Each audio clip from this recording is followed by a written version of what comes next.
Los podcasters deberíamos ser libres de llevar nuestro contenido a la plataforma que se nos dé la gana sin tener que ser cuestionado, como hice yo en episodios anteriores. En estos episodios anteriores, los anteriores exactamente, directamente anteriores a este, sin ser cuestionados. Ahora también deberíamos hacer esto con cierta inteligencia. ¿Qué tal? ¿Cómo les va? Yo soy Ajeno al Tiempo, les doy la bienvenida a Todo por un Daily, la versión express de Todo por un Podcast, en la que vengo con muy monotemático hablando de este caso que sucedió, que tal vez a esta altura, ya tengo que decir lo mismo todos los episodios, tal vez a esta altura haya sido resuelto y haya todo quedado en un error, y una vez más solidarizándome con los podcasters afectados por esta eliminación masiva de podcasts y de episodios de todas las plataformas por parte de Podium. De esto hablé en los episodios pasados, así que si no los escuchaste vas a tener que ir a escuchar. Y hoy te quería contar dos cosillas. Quería reflexionar sobre dos cositas que me quedan un poquitito pendientes si no hablo de ellas hoy en cuanto a los episodios anteriores, que tiene que ver con Mumbler. Sí, voy a hablar de Mumbler y tal vez esto parezca un episodio patrocinado, no lo es, o sí, porque Mumbler me paga por trabajar en la plataforma, trabajo en Mumbler, pero ya sabes, siempre digo que yo puedo hablar muy bien de Mumbler todo lo que quiera, porque publiqué mi podcast en Mumbler antes de siquiera soñar que tenía alguna posibilidad de que Paul y Corti me contraten. Bueno, desde hace un tiempo, ¿no? Mumbler comenzó siendo una plataforma de podcast premium solamente, en la que vos publicabas tus episodios si querías monetizar, ¿no? Episodios que estuvieran bloqueados a través de un muro de pago, es decir, que la gente tuviera que pagar para poder escuchar estos episodios. Pero con el tiempo ha ido evolucionando la plataforma, escuchando también el comentario y la necesidad de los creadores, y ahora es una plataforma de podcast más, entre comillas, una plataforma de podcast más. No es como iVoox, primero, porque no tiene la cantidad de podcasts alojados que tiene iVoox, porque el modelo de negocios no es para nada similar al de iVoox, y porque es mucho mejor que iVoox. Eso lo tenía que decir también, porque funciona mucho mejor que iVoox. Un saludo a Solera. Estamos esperando, Solera, a ver si patrocinas alguna edición de Galicia Podcast Summit del segundo semestre. Pero bueno, eso es tema de otro podcast. Lo que quería decir, Mumbler, perdón Paul por esta confusión de nombres.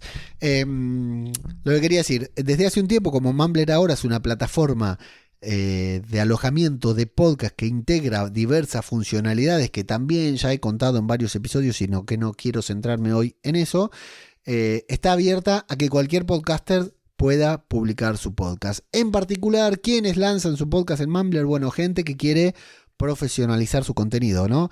Empresas que tienen su podcast, eligen hacerlo en Mumbler, creadores que son emprendedores de contenido, ¿no? O emprendedores en general que utilizan su podcast como una herramienta más dentro de su estrategia de marketing.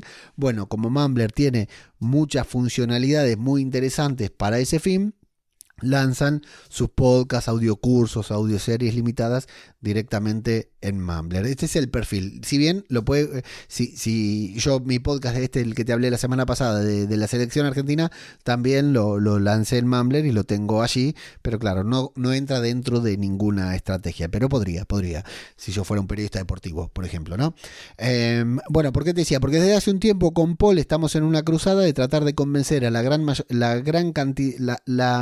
mayor cantidad de personas que podamos de que traigan su podcast a Mumbler. Ahora Mumbler tiene una herramienta de importación que con 2 clics nada más podés tener tu podcast disponible en Mumbler. No tenés que resubir los episodios como tuve que hacer yo con algún que otro podcast. Funciona de 10 y además tenés soporte personalizado que lo damos Paul o yo. Si hay algún inconveniente lo resolvemos. Y bueno, desde hace un tiempo que vamos hablando con diferentes podcasters, creadores y productores para ver si pueden lanzar si quieren traer y explicándoles los beneficios de traer su podcast, sobre todo cuando es un podcast profesional, para traerlo a Mumbler, ¿no? Sobre cuando el podcast entra en un ecosistema de profesional, lo mejor es tenerlo en un hosting profesional como Mumbler y no en un hosting cualquiera como es el de Spotify, ¿no? Que de un día para el otro te cambia las reglas. Bueno, con Paul estamos casi golpeando puertas, ¿no? Golpeando puertas de los podcasts, yendo uno por uno, diciendo que le interesa escucharnos hablar.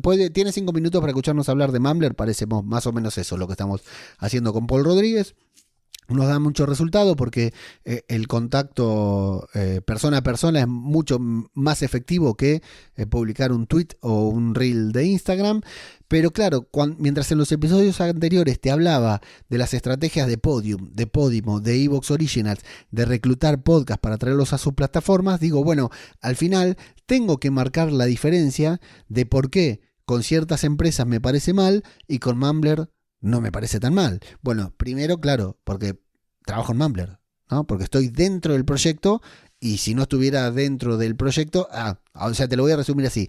Antes de trabajar en Mumbler, trabajaba en un call center y vendía unos seguros de mierda para las tarjetas de IKEA y de MediaMarkt, ¿sí? Y las vendía, y vendía muchísimo. Me iba muy bien, ganaba bastante dinero. O sea que si te podía vender eso, te puedo vender los beneficios de Mumbler también. ¿Está claro? Tipo mercenario, tipo los mercenarios. Bueno, pero no ese es el caso. Podría, pero no ese es el caso. El caso es que trabajo en Mumbler, entonces, claro, no me parece lo mismo un podcast que se va a Originals que un podcast que se viene a Mumbler.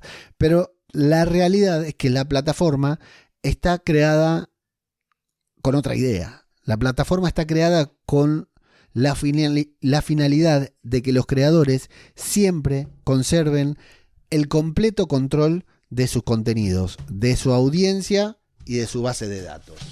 Esto es así. Si vos vas a Spotify, si vos llevas tu podcast en Spotify, tenés unas métricas excelentes, que ahora Mumbler tiene también muy buenas métricas, con muchos detalles, pero si vos llevas tu podcast a Spotify, visibilidad en la plataforma no tenés, porque Spotify le da visibilidad a lo que quiere. Ni siquiera el algoritmo de Spotify te muestra, a mí me muestra, y creo que ya lo hablamos acá, en su Discover, me muestra unos podcasts de mierda que jamás voy a escuchar, que no se acercan en nada a lo que yo estoy apuntado, ¿no? El algoritmo es fatal.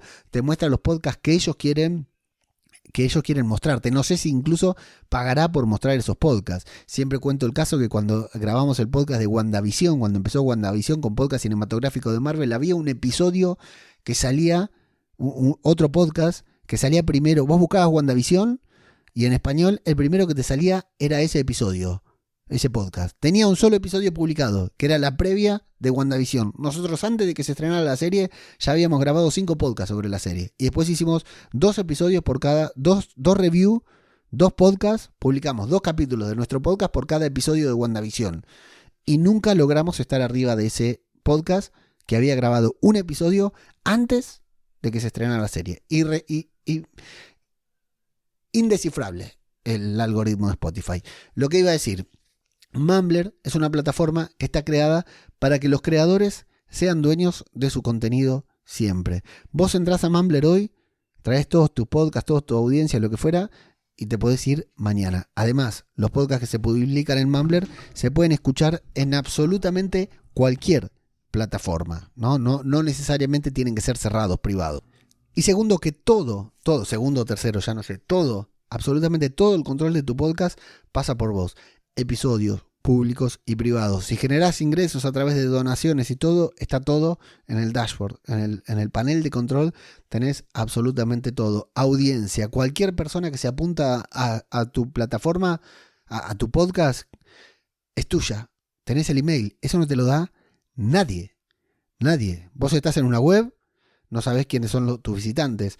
Vos estás en Spotify, no tenés la más puta idea de quiénes son tu audiencia, de quiénes te escuchan. Vos estás en Evox, no tenés idea de quién te escucha. Acá, cualquier persona que se apunte a tu podcast, como se tuvo que registrar en Mumbler, no oyente, personas que se apunten, que se suscriban a tu podcast para recibir el email, boom, los tenés identificados, te los descargas y te los llevas a cualquier otra plataforma. Quería matizar esto, así muy a la ligera, porque no quiero hacer un episodio que se base simplemente en los beneficios de Mumbler. Quería matizar esto porque una cosa es cuando a un creador le ofrecen espejitos de colores y se va a una plataforma, o le ofrecen una X cantidad de dinero que puede ser mucho o poco, eso depende, hay que matizarlo y cada quien tiene su umbral de valor para llevarse su podcast y perder el control total. Y otra cosa es llevarte un podcast a una plataforma que te continúa, que te da incluso más control del que tenías sobre tu contenido. y seguís siendo dueño del mismo al 100%. Si mañana estás en Mumbler y lo querés vender a Podimo o a quien sea, lo podés hacer sin ningún inconveniente. No así al revés.